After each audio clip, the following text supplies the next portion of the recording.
আসসালামু আলাইকুম। আশা করি যে যেখানে আছেন ভালো আছেন। আচ্ছা, একটা নিউজ আপনারা প্রতি সপ্তাহে কম বেশি দেখেন। সেটা হচ্ছে কি, এয়ারপোর্টে আপনার মালামাল আপনি সুষ্ঠুভাবে বুঝে পান না। তারপরও আপনারা কেন এভাবে ভরপুর মালামাল নিয়ে আসেন? আপনারা বিদেশ থেকে যে আইটেমটা নিয়ে আসেন, বেশিরভাগই তো দেখি সাবান, শ্যাম্পু, দু একটা ইলেকট্রনিক্স জিনিসপত্র, হ্যান ত্যান। আপনি কি মনে করেন যে ওইটার ওয়েট চার্জ দিয়ে যে দাম পড়ে বাংলাদেশে ওর চেয়ে কম দামে পাওয়া যায়? আর আপনি কি মনে করেন আপনি 3টা 4টা 5টা লাগেজ নিয়ে ওয়েট চার্জ দিয়ে যে মালামাল আনেন, আপনি আমার আপনি আপনার প্রতিটা পরিবারের সদস্যকে আপনি খুশি করতে পারেন? আপনি জীবনে পারবেন না। আপনি শুধু লাগেজ কেন, আপনি যদি বিদেশ থেকে যদি ট্রাক ভরে মাল নিয়ে আসেন, যদি আপনি আত্মীয় স্বজনকে বিলি করে দেন, তাও দেখবেন যে অর্ধেকের বেশি খুশি হবে না। আমি কি ভুল বললাম?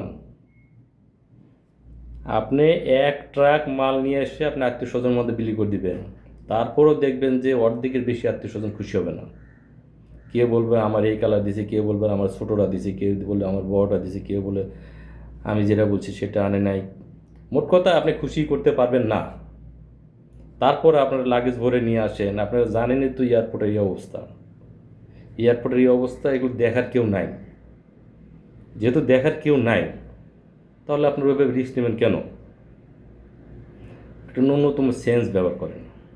আপনি যখন আপনার নিজ এলাকা বা আশেপাশে দূর দূরান্ত এলাকায় যখন আপনি চলাফেরা করেন, আপনি যদি মনে করেন যে না, ওই রাস্তাটা ওই সাইডটা নিরাপদ না, তখন আপনি কি করেন?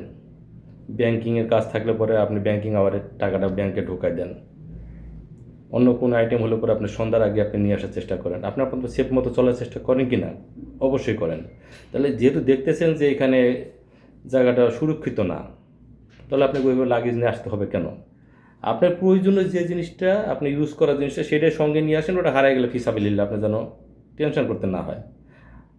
আপনি যেগুলো আনবেন খুব ইম্পর্টেন্ট জিনিস হলে পরে আপনি ওগুলো পরে নিয়ে আসবেন।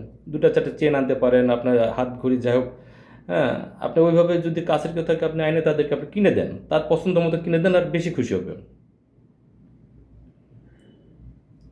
এইভাবে না করে আপনারা প্রতিনিয়ত এয়ারপোর্টে যে ঘটনাগুলো ঘটে, আপনারা যেমন কষ্ট পান, আমরা দেখে আমরা অনেক কষ্ট পাই। এটা কারো কাম্য না। আর যারা করতেছে তারা যে কত আনন্দ পাইতেছে, আর তাদেরকে যারা সাপোর্ট দিতেছে তারা যে কত আনন্দ পাইতেছে, এটা উপরওয়ালা ছাড়া কেউ নেই, আর এটা দেখার মতো উপরওয়ালা ছাড়া কেউ নেই। অতএব এইসব বিষয় নিয়ে আলাপ করে কোনো লাভ নেই। আপনি আপনার মতো সেফে থাকেন। যে যা করবে সে তার বিচার পাবে। যে যা করবে সে তার বিচার পাবে। অতএব আপনি আপনাকে সেফ রাখেন। দেখেন ডানে বামে দেখেন কতজন কত কী করছে, তার বিচার কিন্তু লক্ষ লক্ষ মানুষ পেয়ে গেছে। আপনি জন্মের পর থেকে এই পর্যন্ত ফলো করে দেখেন, সবার বিচার পেয়ে যাবে, পেয়ে যাচ্ছে। কেউ 2 দিন আগে, কেউ 2 দিন পরে, কিন্তু এর মধ্যে তো আপনাকে সেফ রাখতে হবে। ওইভাবে মাল কিনে আপনাকে ক্যারি করার দরকার নেই, ওইভাবে মাল কিনে আপনাকে হতাশ হওয়ার দরকার নেই। দেখা যায় সারা বিশ্ব ঘুরে আসলেন, এয়ারপোর্টে এসে আপনি ওগুলো ড্যামেজ হয়ে গেলো, কোনো কারণে পুরো হাতছাড়া হয়ে গেলো, তখন তো রিস্কটা নেবেন কেন? এটা তো এমন না যে জীবনে কখনো হয় নাই, আপনার এটা প্রথম হবে কি হবে না, এমন তো না। প্রতি সপ্তাহে ঘটতেছে, তারপর আপনি কেন রিস্ক নেবেন? কিচ্ছু না, আপনার প্রয়োজনে যতটুকু কাপড় চোপড় দরকার ফিসাবিল্লাভাবে লাগেজ করবেন, যেন এর হারিয়ে গেলে আপনি কান্না করতে না হয়, এয়ারপোর্টে ফ্লোরে যেন ঘোরাঘুরি করতে না হয়। আপনি অ্যাকাউন্টে টাকা নিয়ে আসেন, ওইভাবে ডলার করে আনার দরকার নেই, অ্যাকাউন্টে টাকা পাঠা দেন, ওইভাবে নিয়ে আসেন, আপনার যা প্রয়োজন সেটা আপনি সেভ করে রাখেন।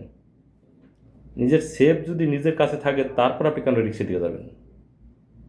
তারপর আপনার কাছের মানুষরা এসে দেখেন যে কে কেমন আছে না আছে, তারপর তার চয়েস মতো জিনিস তাকে নিয়ে যে মার্কেট থেকে কিনে দেন, এতে অনেকেই খুশি হবে। কিন্তু আপনি যেভাবে মাল নিয়ে আসবেন ওইভাবে বেশিরভাগই খুশি হয় না, হবে না। অনেক ধন্যবাদ।